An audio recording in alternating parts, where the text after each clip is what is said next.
जय माता दी। राधे राधे। आइए सुनते हैं शीतलाष्टमी बसौरा व्रत कथा।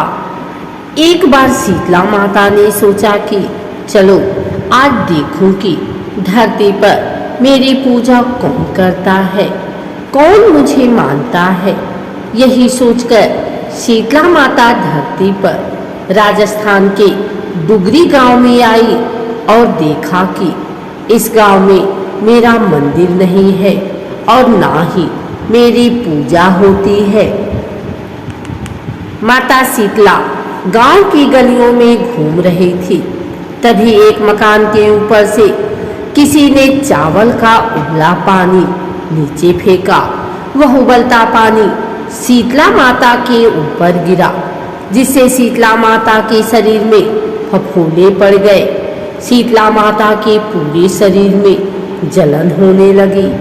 शीतला माता गांव में इधर उधर भाग भाग के चिल्लाने लगी, अरे मैं जल गई, मेरा शरीर तप रहा है, जल रहा है, कोई मेरी सहायता करो। लेकिन उस गांव में किसी ने शीतला माता की सहायता नहीं की। वहीं अपने घर के बाहर एक कुम्हारन महिला बैठी थी। उस कुम्हारन ने देखा कि यह बूढ़ी माई तो बहुत जल गई है, इनके पूरे शरीर में तपन है, इनके पूरे शरीर में फफोले पड़ गए हैं, यह तपन सहन नहीं कर पा रही हैं। तब उस कुम्हारन ने कहा, हे माँ, तू यहाँ आकर बैठ जा, मैं तेरे शरीर के ऊपर ठंडा पानी डालती हूँ। कुम्हारन ने उस बूढ़ी माई पर खूब ठंडा पानी डाला और बोली, हे माँ, मेरे घर में रात की बनी हुई रबड़ी रखी है, थोड़ा दही भी है, तू दही रबड़ी खा ले। जब बूढ़ी माई ने ठंडी ज्वार के आटे की रबड़ी और दही खाया तो उनके शरीर को ठंडक मिली। तब उस कुम्हारन ने कहा, आओ माँ, बैठ जाओ, तुम्हारे सिर के बाल बहुत बिखरे हैं, मैं तुम्हारी चोटी गूंथ देती हूँ। और कुम्हारन माई की चोटी गूंथने हेतु कंघी बालों में करती रही।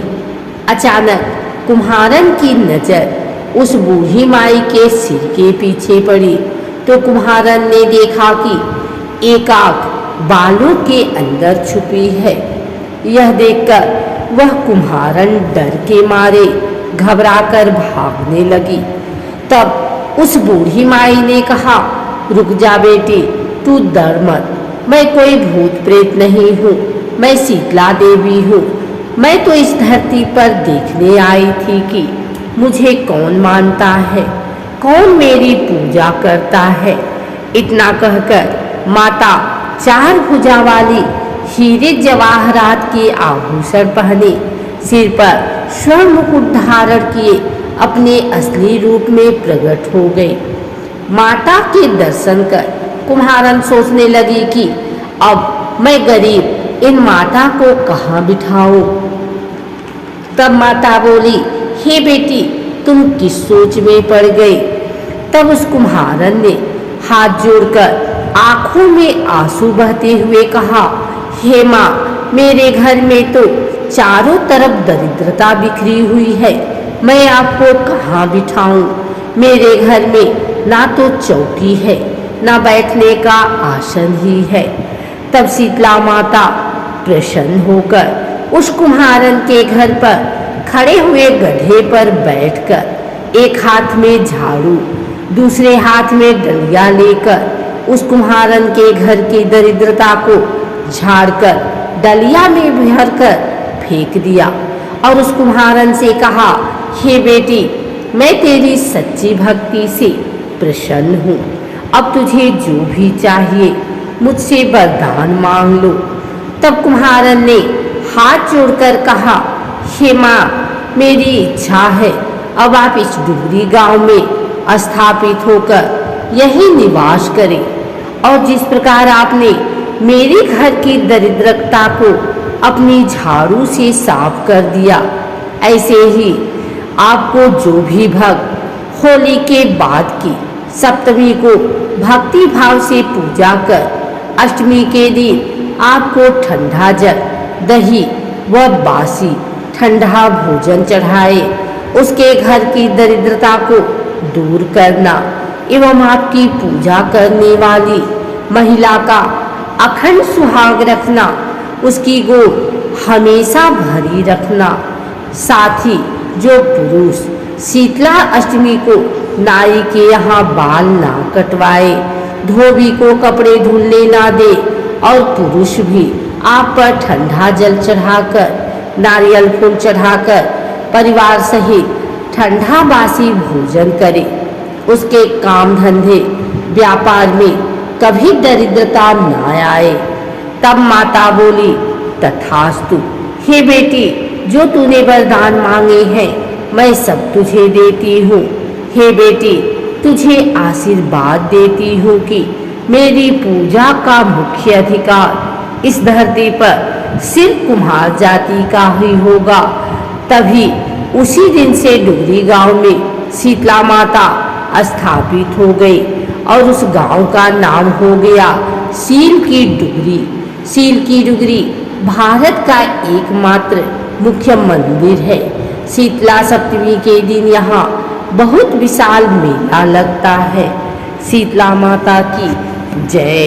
एक और कथा के अनुसार एक बार एक राजा के इकलौते पुत्र को शीतला निकल आई। उसी के राज्य में एक गरीब लड़के को भी चेचक निकली, लेकिन माँ भगवती के भक्त गरीब में बीमारी के नियमों का पालन करते हुए माँ की पूजा और घर की नित्य सफाई की नियमों का पालन करने से उसका पुत्र शीघ्र ही स्वस्थ हो गया। उधर राजा ने माँ भगवती का सतचंडी पाठ कराने के साथ ही रोज भांति भांति के पकवान बनाए और राजकुमार को भी वही भोग दिया जाता था। इन सब के परिणाम स्वरूप उनका रोग बढ़ने लगा। शरीर में बड़े बड़े फोड़े निकल आए, जिनमें खुजली और जलन होने लगी। शीतला माता की शांति के लिए राजा जितने भी उपाय करता, शीतला का प्रकोप उतना ही बढ़ते जाता, क्योंकि अज्ञानता के कारण वह सारे कर उल्टे कर रहा था। शीतला माता की स्थिति में जिन कामों को नहीं करना चाहिए वह भी उसके द्वारा हो रहे थे। उसे पता लगा कि उसके राज्य के एक गरीब व्यक्ति के बेटे को भी यही रोग हुआ, जो ठीक भी हो गया। इसी चिंता में वह विचार करते हुए सो गया। तभी श्वेत वस्त्र पहने एक देवी ने स्वप्न में दर्शन दिए और उससे कहा कि मैं तुम्हारी भक्ति से प्रसन्न हूँ, किंतु तुमने नियमों का उल्लंघन किया है, जिसके कारण तुम्हारा पुत्र स्वस्थ नहीं हो रहा है। इतना कहकर देवी अंतर ध्यान हो गई। राजा की नींद खुली तो उसे बात समझ में आई और उसने माता शीतला की पूजा के साथ ही नियमों का पालन शुरू किया। तो उस राजकुमार को स्वस्थ होने में देर नहीं लगी। शीतला अष्टमी पूजा विधि। इस दिन व्रती को प्रातःकाल स्वच्छ व शीतल जल से स्नान करने के बाद शीतला रोगों से मुक्ति की प्रार्थना मन ही मन करनी चाहिए। इसके बाद सुगंध युक्त गंध, पुष्प आदि से शीतला माता का पूजन कर उन्हें मेवे, मिठाई, पुआ, दाल भात, लस्सी, रोटी, ताजी हरी सब्जियों का भोग लगाया जाता है। शीतला स्तोत्र का पाठ कर दीपमाला जलाएं और रात्रि जागरण करें। इस विधि से पूजा करने से चेचक आदि शीतला जनित सर्वदोष दूर हो जाते हैं और शीतला माता संतुष्ट रहती है। अगर आपको हमारी वीडियो अच्छी लगी हो तो इसे लाइक करें, कमेंट करें, शेयर करें। हमारे चैनल को सब्सक्राइब करके बेल नोटिफिकेशन ऑल पर सेट कर लें, ताकि आगे आने वाली वीडियो सबसे पहले आप तक पहुंच सके। धन्यवाद।